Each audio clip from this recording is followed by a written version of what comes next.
आज मी आपल्याला जी गोष्ट सांगणार आहे ना, ती काही किल्ल्यांच्या नावाची गोष्ट आहे. ही जेव्हा गोष्ट घडते तेव्हा औरंगजेब हा महाराष्ट्रामध्ये होता. छत्रपती संभाजी महाराजांना त्यांनी आधीच मारलेलं होतं. छत्रपती राजाराम महाराज हे आजारी पडून गेलेले होते, त्यावेळेला ते महाराष्ट्रातच होते आणि संपूर्ण मराठी साम्राज्याचा कारभार ह्या महाराणी ताराबाई तारा राणी या पाहत होत्या. आणि हळूहळू औरंगजेबाची बढती होत होती. म्हणजे एक एक किल्ला तो जिंकत होता. अनेक किल्ले तो जिंकत नव्हता, तर मराठे त्यांच्याकडून पैसे घेऊन, भरपूर पैसे घेऊन किल्ला द्यायचा आणि मग मोगलांनी तिथे पुन्हा सगळी सामग्री भरली की पुन्हा तो किल्ला ताब्यात घ्यायचा. असं मराठे करायचे. या वेळेला झालं काय, औरंगजेबाने खूप किल्ले घेतले आणि घेतलेल्या प्रत्येक किल्ल्याचं नाव त्यांनी बदललं. बघा, आपण जरा बघूया काय काय नावं त्यांनी ठेवली होती. चंदनवंदन नावाचे किल्ले आहेत. आजही त्यांचं नाव चंदनवंदनच आहे. त्यांचं नाव त्यांनी काय ठेवलं, मिफ्ताह आणि मफ्ताह गड असं ठेवलं. नांदगिरी नावाचा किल्ला होता, त्याचं नाव ठेवलं नामगीर. वर्धनगडाचं नाव ठेवलं सादिक गड. आणि असं करत करत तो विशाळगडापर्यंत पोहोचला.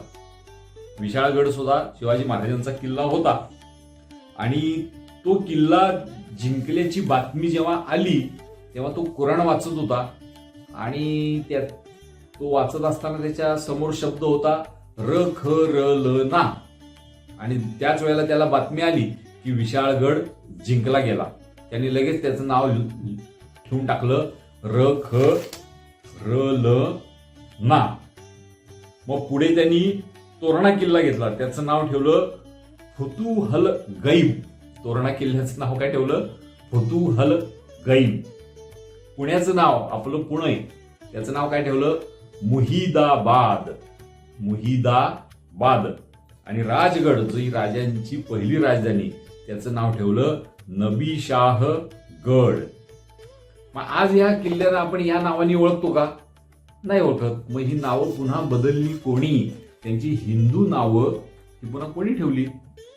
तर जेव्हा औरंगजेबाचं राज्य हे महाराष्ट्रामध्ये, त्याचं साम्राज्य वाढत गेलं, त्याबरोबर ते खिळखिळ देखील होत गेलं, कारण त्याचा खर्च प्रचंड होत होता. आपण हिंदू लोक त्याला किल्ल्यातली सगळी सामग्री संपली की त्याला किल्ला द्यायचो आणि त्यांनी सामग्री सगळी पुन्हा भरली की पुन्हा त्याच्याकडून जिंकून घ्यायचो. म्हणजे त्याचा खर्च प्रचंड व्हायचा आणि त्याची संपत्ती यायची कुठून, बंगालहून, आग्र्याहून. तिकडे सुद्धा सगळीकडे बंड सुरू झालेलं होतं. आणि अशा परिस्थितीमध्ये या महाराष्ट्रात औरंगजेबाचा मृत्यू झाला आणि त्याची कबर जी आहे ती आपल्याला माहिती आहे की नगरजवळ खुलताबादला त्याची कबर आहे. आणि तारा राणींनी फक्त 3 महिन्यांमध्ये हे सर्व किल्ले पुन्हा स्वराज्यामध्ये आणले, जिंकून घेतले. इकडे जो जिझिया कर सुरू केलेला होता औरंगजेबाने, तो कर देणं सर्वांनी बंद केलं. ज्या ज्या हिंदू सरदारांनी त्याला खंडणी द्यायला सुरुवात केली होती ती सर्व खंडणी बंद केली.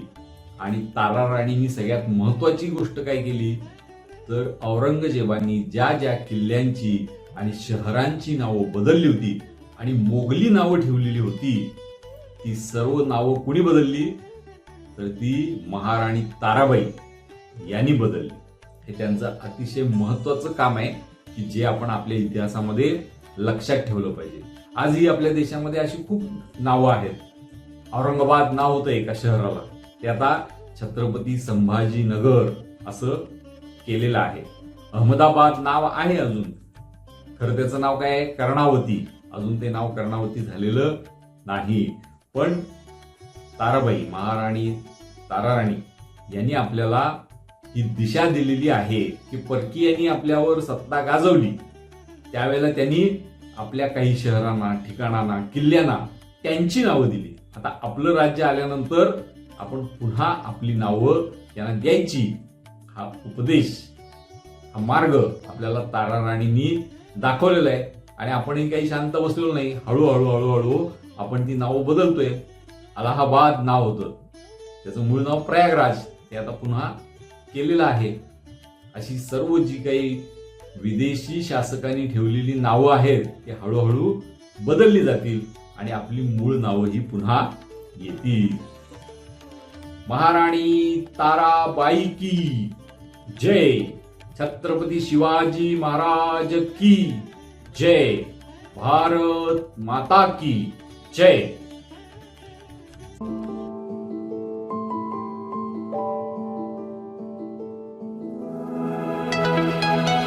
Please like and subscribe this channel.